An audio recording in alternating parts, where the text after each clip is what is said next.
Fellas, I'm fired up. No exercise is more disrespected or misunderstood than the barbell row. And the really tragic part is that a really good barbell row is exceptionally rare to see in the first place. So it's either written off as an ego lift that beginners do to try to look strong or look big, or it's written off as an exercise that's ineffective at anything that's trying to do. Now, me, I have a big ass back. It's my best body part, honestly, and my best set of rows with reasonable form, 315 for 8.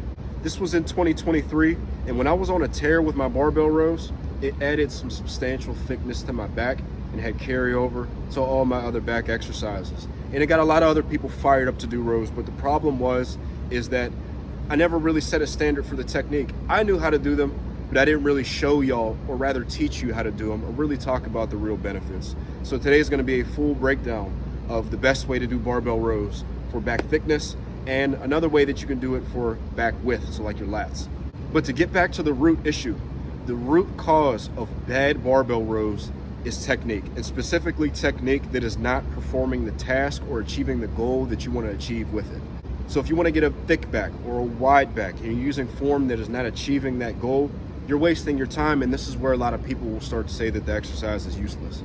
So today I'm going to be doing a full breakdown of all the popular styles of rowing, along with how I like to do it for both back thickness and back width, talk about the strengths and weaknesses, how I program them, and just food for thought so you can integrate, honestly, one of the best exercises that you can do, period. Now, why are we doing all this? For better or worse, people love barbell rows. They love doing them. Why? They end up getting a lot of love because even though they're disrespectful, you can lift a ton of weight on them. They're fun. They're really tiring, so you feel like you're working hard. And on top of that, they're really hardcore. But the problem is also that it's easy to hide your true strength with horrible technique, which, sad to say, is a reason why people end up doing barbell rows sometimes. Now, fellas, for you to do any exercise, specifically a barbell row, but any exercise, you need to understand why you're doing it so that you can do it properly to achieve that goal. Like we talked about in the intro. What are you supposed to get from a barbell row? You get back thickness or back width, depending upon how you do them.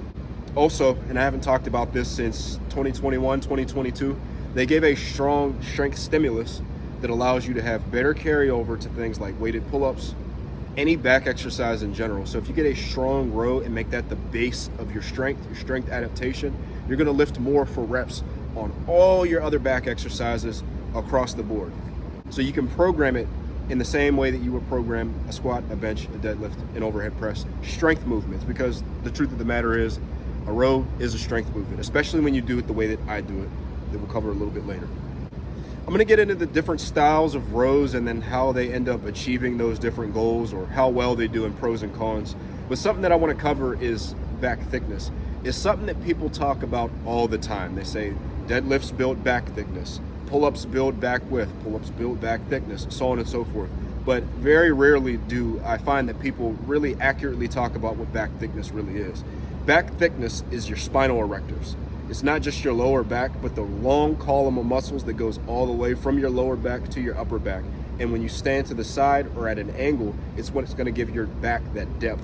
And anything where you're hinged over and you have to support weight, so like a deadlift or a stiff leg deadlift or back extension, in this case a barbell row, is gonna build your back thickness. And ultimately, for my style of rowing, whatever you wanna call it, maybe we'll have a name by the end of the video, it's gonna be really good at building that back thickness because of some of the form cues. Some of the other styles of rows aren't gonna be as good, and they'll be more for back width just because of the way that we're positioned. But just know that if you add mass to your spinal erectors, it's gonna add pounds to your physique. It's gonna make you look a heck of a lot stronger. It's gonna make you a heck of a lot stronger. And overall, I think if you're not doing a deadlift, if you're not doing a stiff-legged deadlift, a back extension, a good barbell row, one that's done effectively for the purpose of back thickness, is really, really vital to have in any program, regardless of your goals. Now, we understand the why and the overall goals that a row should be doing if it's done properly. We have to talk about a problem that comes with any type of row that you do, and it's the strength curve. So any barbell row or pull in general, a pull-up has the same issue or feature. We'll call it a feature because it's not really an issue. It's just a feature of the movement that you can work around. It's really easy at the bottom. It's super hard at lockout. And that's kind of the opposite way that you would want it to work your back really effectively. Now, there's two different ways that you can overcome that. They both have their limitations, along with one way that we'll cover after that I feel marries the benefits of those two variations to make the best possible row for back thickness. So the first solution is that people just keep the row super strict to the point where they can move it from point A to point B very, very smooth, and it doesn't matter that the movement has an uneven strength curve. That's not really the best, and we'll get into why. And then the other thing is that people make the strength curve smooth by just turning it into a mutant hip hinge, to a mutant RDL, as I like to call it. And I really hate to see it, and most people hate to see it, and that's why in some cases the barbell row is just seen as this ineffective movement. Now, just to preamble before I talk into some of the limitations, if you get good at both of those types of rows, get really exceptionally strong at them, you're gonna build a good back. There's still limitations to each of those that I want to talk about, and we're gonna start with, honestly, the more egregious of the two, the poor man's RDL. It's the more common of the two.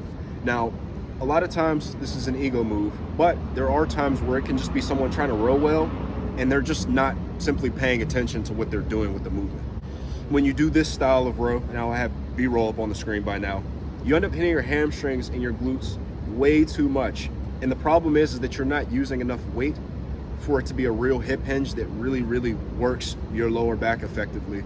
And it's not strict and bent over enough in a back angle that will require your spinal erectors to be under load and a good leverage for them to actually be challenged with this small amount of weight for it really to be effective at anything. Unless, like I said, you're just lifting an ungodly amount of weight because you're just throwing the weight around. You're moving it from point A to point B. There's no eccentric, there's no concentric. Sometimes people don't even catch the weight at the bottom. They're just basically dribbling the bar off the floor and using mass momentum to move the weight. And it feels hard, like it'll get you tired. But brother, it's not really doing anything. Again, unless you're just moving Pete Rubish tier loads with this, you're horsing 500 pounds cheap barbell rows, yeah, then you'll get a good stimulus out of it. But if you're horsing 225 with frankly terrible form, you're not gonna get anything out of it. Now, the less common and more visually impressive of the two, this will get you brownie points on social media if you perfectly row 95 pounds for whatever reason. Good form in of itself is not the goal. You wanna have effective form and move weight over time in a way that is gonna actually target your muscles and get you stronger and bigger. And I don't think that a really strict row is accomplishing that fully, because the truth of the matter is that if you can smoothly lock it out from point A to point B with no movement of your torso whatsoever, it's not going to fully challenge your back just because of the way that the movement is built. It's easier at the bottom anyway. So if you're able to move it at the top really easy, it's not giving you a really good stretch at the bottom either, unless, like I said, you're just getting ungodly strong at them over time. Now, some strict barbell rows that get cited a lot when people like to talk about barbell rows are Dr. Mike Israetel. His old barbell rows from when he still had hair. He was training in some commercial gym and he was rowing something like 345, I believe, with strict form. Like, he wasn't moving his torso at all. It was just all arms and back. But something that must be said about that is that one, his arms are really short. Two, because of the way that he was bracing and just the way that his body is built in general, his stomach was braced out and his range of motion was really, really short. So it ended up essentially being a lengthened partial anyway. It wouldn't be a full range of motion strict barbell row in the same way that you or I would have to do it, because we don't have that same anthropometry or the same set of circumstances. What's up, fellas? One last point that I wanted to bring up that I forgot to when I was talking about this originally when I recorded it is the back angle.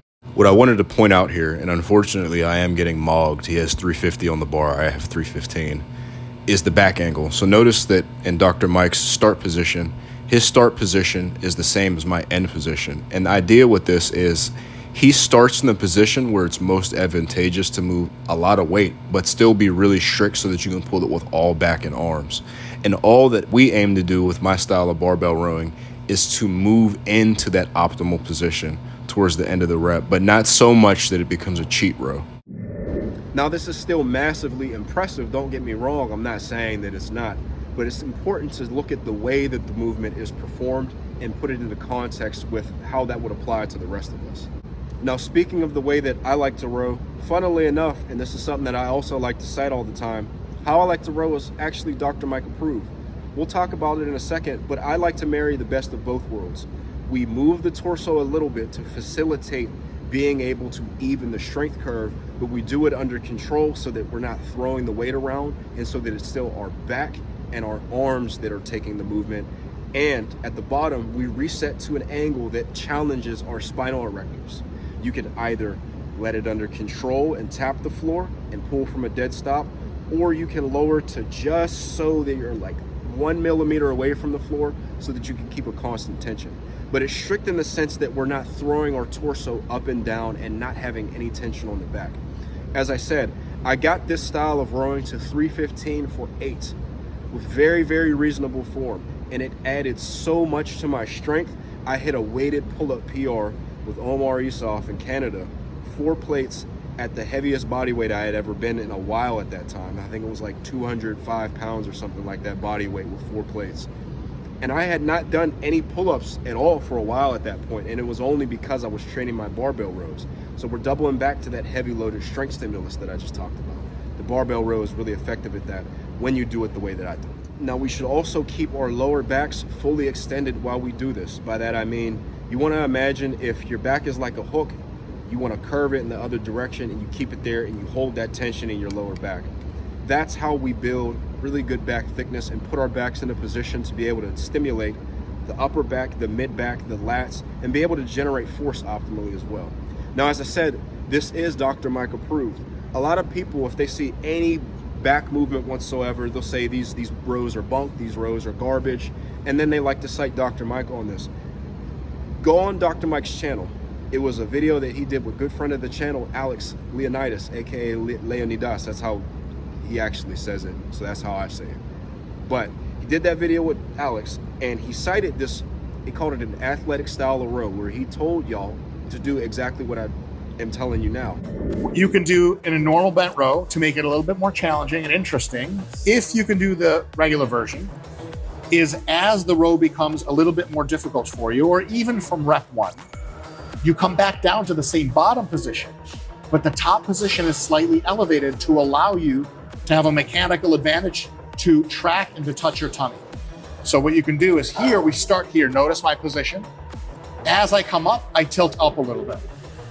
Tilt up, tilt down, tilt up, tilt down. And the interesting part is that I had already been doing this style of barbell row previous to that. So it was just interesting to see that it was something that, again, another advanced lifter was just like, hey, this is a good way to row. Here's how you do it. It takes some time to learn, but it is valid and it is effective. So just remember that the next time you want to appeal to what someone else is saying. Now, all that out the way, the major benefits of my style of row are that you're moving through a big range of motion, you're moving big weight, and the form is way more trackable week to week. So again, it ends up being a valid strength movement that you can plug into your favorite bench program, literally just replace the way they periodize or organize bench press with my style of barbell row, and you can treat it exactly like a strength movement. Now, with all that out the way, I'm gonna take y'all to the gym real quick, and I'm gonna walk you through a demonstration of the form. We're gonna come back, or maybe talk about it at the gym, just depending upon like how busy it is. And then we'll talk about some mistakes and some common things that I see when people try to emulate my style of row that I want you to avoid or keep in mind. I'll see y'all at the gym. Hey, want to listen to some tunes?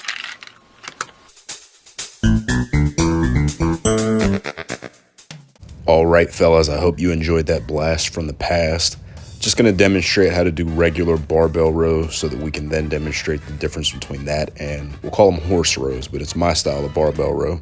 Going to demonstrate a few good reps. The idea basically is to just do them as if they were a regular quote-unquote strict row off of the ground with your back and lats. The only difference is that you are raising your torso a bit in the middle to even out the strength curve.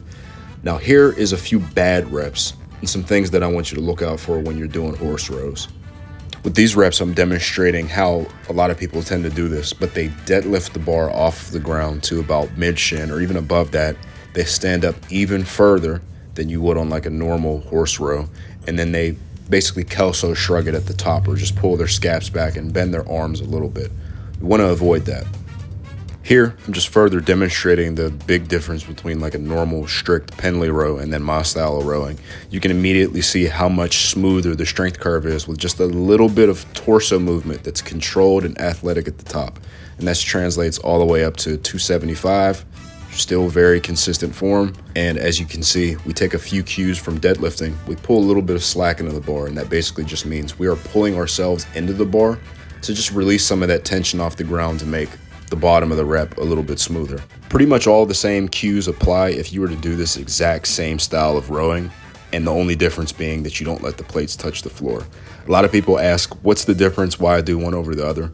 Dead stop rows done in the way that I like to coach them are really good for building concentric strength, and they'll have much better carryover to other back exercises in your program.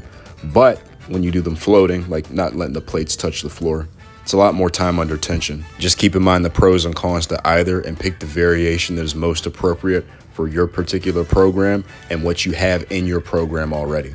I'll see y'all back outside. All right, looks like we decided to come back outside because it's a sunny day and it's nice outside and it's nice and crisp. It's leather jacket weather and we're just maxing and relaxing out here. So common mistakes and things that I see with the row, my style of barbell row. People keep it strict, but they kind of mess up some other things. In the first example we'll talk about, they deadlift it strictly up to or past the knees, and then they strictly strug it back, and the range of motion ends up being very, very poor, and then they lower it under control. This sounds like what? It sounds like basically a mutant RDL, but with more control, so that it's stricter in that sense. And in that way, when I just talk about it, and this was the problem in the past when I would just talk about it, and if someone's just going off of seeing me do it once and they don't cite the form again, they don't look at the video again, they may go more off of what I'm saying. And they're not technically going against what I'm saying. They're going under control, and they're controlling it on the way up, and they're controlling it on the way down. They're keeping their back extended. But the problem is that you're not getting an effective range of motion. The human body, unless you're actively thinking about what you're doing, is going to naturally find the easiest and most advantageous position to fall into if you're struggling with a weight. And this is very, very common and important to talk about, especially when you're new to a movement. And like I said, that muscle memory for the form is not ingrained yet. Now, how you can prevent this is really simple. You pull each rep deep and from the bottom with your upper body. And you should only be raising the torso up enough at the bottom, as I said, to even out the strength curve. It should be very minimal. You should be going from parallel or parallel thereabouts to the ground to no more than about here. At most here at the end of a set. Now again, the problem with this style of row is you can use big weights, but only after you get a good grasp of the form. And you're not gonna more than likely be able to row the weights that you think you want to. For example, on the other end of the spectrum, I made a freaking video called I Command You to Row, where I was like literally 20 pounds of lean mass smaller than I am now, cheat mutant rowing 315 barbell rows for about 8 reps. I only stricter barbell row with my style of form 315 for 8, despite being a lot more muscular and having a bigger back and everything. That's because although you can load it very well, you can load a cheated barbell row so much more that it's going to be an ego check. But the problem is that we're not trying to look strong or look big. We are trying to be strong, and get jacked, not appear as though we are doing those things. And that's the thing that we want to keep in mind. So check your expectations at the door. I'm not even going to call it ego, just expectations, and do the row well. The other common thing that I'll see is someone will tag me in rows saying, "Hey bro, I'm doing your style of row." And then it's again, the old Pete Rubish videos were ridiculously chatty, where he's doing the Pendley rows and it's 500 pounds, and it's just the most cheating on your math test freaking rows that you have ever freaking seen in your life, brother. You're off the Broly boost. That's just so egregiously wrong, bro, that you just have to refer to the other things that we've talked about so far, okay? Now that's for back thickness. We'll get into programming a little bit more at the end of the video. And what about back width? What if we want to grow our lats? What if we want to grow outwards and not dimensionally, like thickness-wise? I shouldn't have to explain to you how we do that. We get bigger lats. If you didn't know, now you know. Now, just as a aside, I did a video with a friend of mine maybe 3 or 4 years ago. It was something like just 2 rows training back. And I did this style of rows at the end of our workout. And it was a good workout overall before then. But I distinctly remember after I did these bent back deficit rows, my lats felt like they were going to separate from my armpits for a week plus. And that has never happened to me before. And it was 1,000% the deficit rows, but more importantly, how I did them. I don't do these so much anymore, but I have done them extensively in the past, and they are absolutely a great way to row for more back width. Now, how do you do it? One, obviously, you gotta add the deficit. You gotta add that range of motion and ability to manipulate the leverages of the lift to work the lats more. And if you wanna work a little bit more, John Meadows, rest in peace, elbows and angles. Just supinate your grip. If you have the flexibility, I don't really anymore with a straight barbell unless I'm grabbing it with straps and I'm using a claw grip. And then even then, it's not full supination. It's more of like pseudo supination, I guess you could call it.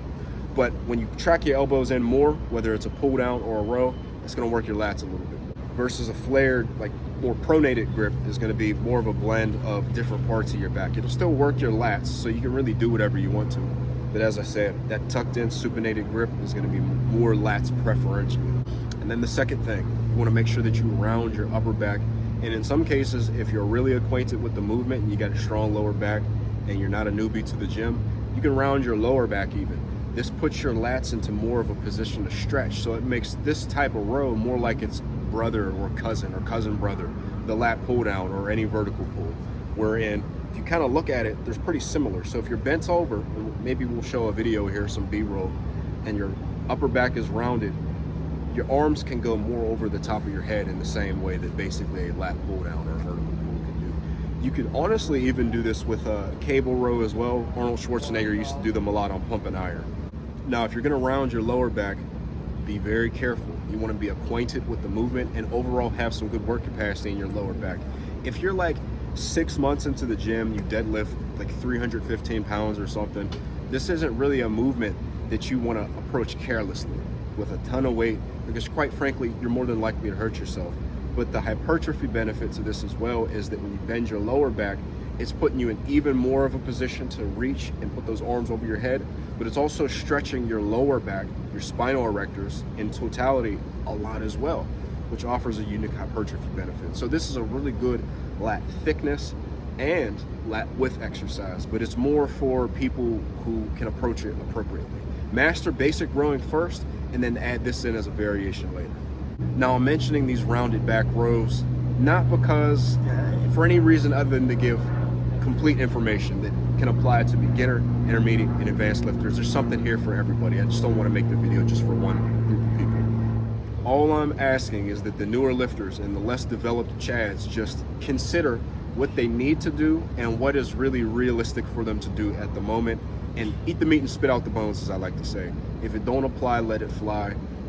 There's a lot of adages that you could apply to this, but just use some common sense and use loads that are appropriate for your experience level and strength level.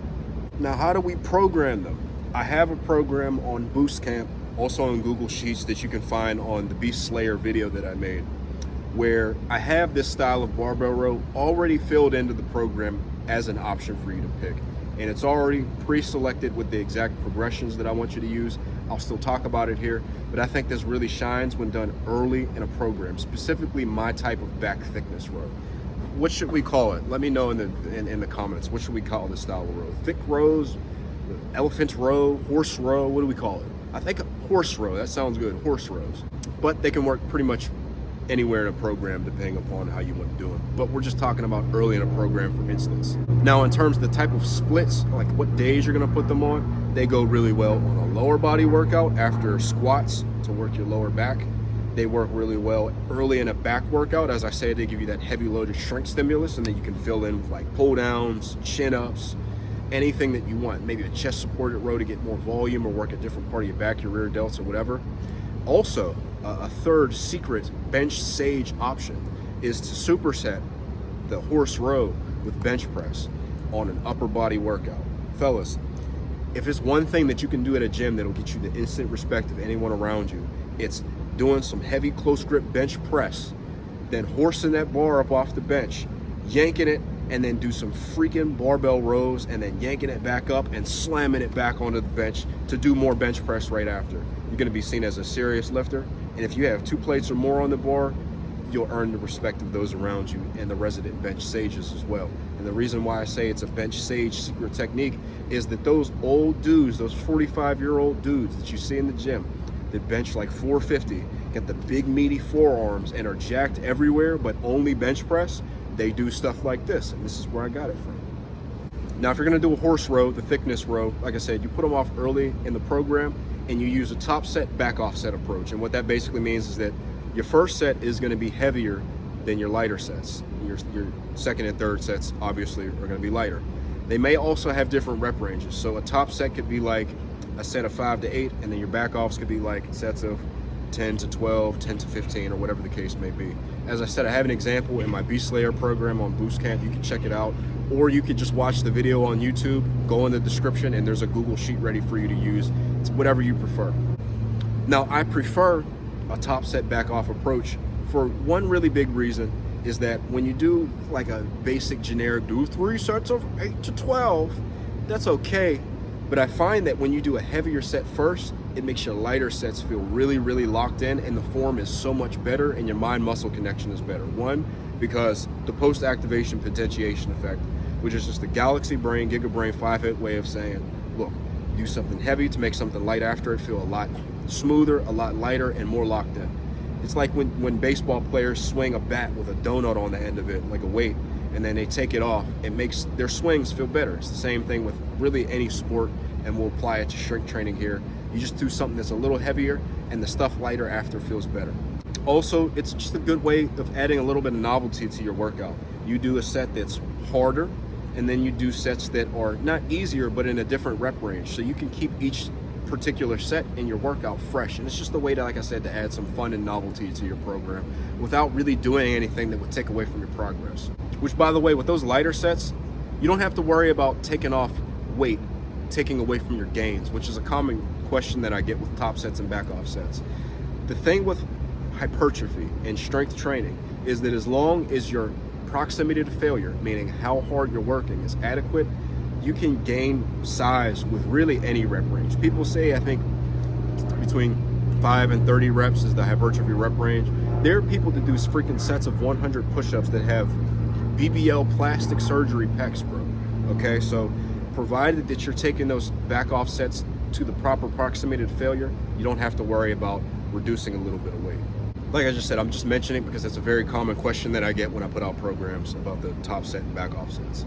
Now, if you want to do the round back rows, and this again is more for intermediate lifters or better, or for newer lifters that will actually approach it with the proper intensity and proper load, I think that it's best to put this style of round back rowing after a vertical pull or some type of back work where you've already pumped up your back a little bit, just because it's been my experience, especially with people who struggle to feel their lats, is that when your arms and your back are generally just warmed up and filled with blood, it's easier to connect with back movements after that and to flex your lats. If you're someone that doesn't really know how to lat spread, get a little pump going on and then see if you can feel your lat spread better and then connect with your back movements a little bit better. So with that being said, that top set back off set is something that we're going to use here as well, but it's even better to use here because, as I said, with that top set, you're just really making those back off sets feel way more locked in. And this is a really precision movement for torching your lats. And like I said, man, when you're more locked in, you're gonna target those lats even better. So in my opinion, like I said, this is an even more applicable use of top set back off set, especially when you're doing the round back rows after a vertical pull. Try it out on your next back day, bro. Now, in general, if you want to program these as a strength exercise, I like using a basic linear periodization. And what that basically means is a gigabrain way of saying, look, we're going to set it up so that we do higher reps 1 week, and then over the course of 6 weeks, 8 weeks, 10 weeks, whatever you want to do, we end with lower reps. And how I like to set it up is in 6 week waves. As I said, I talk about this in Beast Slayer and in one of my performance-based bodybuilding videos, because that's how I coined this particular type of periodization for bodybuilding. But we start at the 6 week wave. We start with like sets of 20 or more, and we end with like sets of 5 to 8 after 6 weeks. Sometimes I'll go a little bit longer, so I may go 7 or 8 weeks, but generally it's going to be 6 weeks. And every week we're knocking off reps, but also adding weight, so that it's getting a little bit heavier every week. And we're doing that top set and back offset approach that we just talked about. Now we do it this way to keep not only the weights that we hit fresh, to avoid overtraining, to avoid making a weight stale, but also to just build work capacity and build good strength adaptation and keep our proximity to failure an appropriate place to gain strength and size. You always gain more strength when your reps are standardized and when the reps are smooth and the same week to week, or relatively same within a margin of error, like a common sense, non-try hard margin of error. I like to say you got you can't get rights on one end, and then you got your try hards on the other end. You want to be somewhere in the middle with a margin of error on your form. And within that margin is going to be where most of your gains are going to come from. Overall, barbell rows are a time-tested movement. I originally encountered them from a Brian Alsruhe video, and I did them in an LA Fitness. I never looked back. And it's a movement that I want to start to see people doing really, really well and start to improve on. And a lot of people have asked about this. If you have any questions, let me know. I got a question for you. Do you like this style of video, like the full breakdowns? I want us to get into doing a lot more of these because I enjoy them.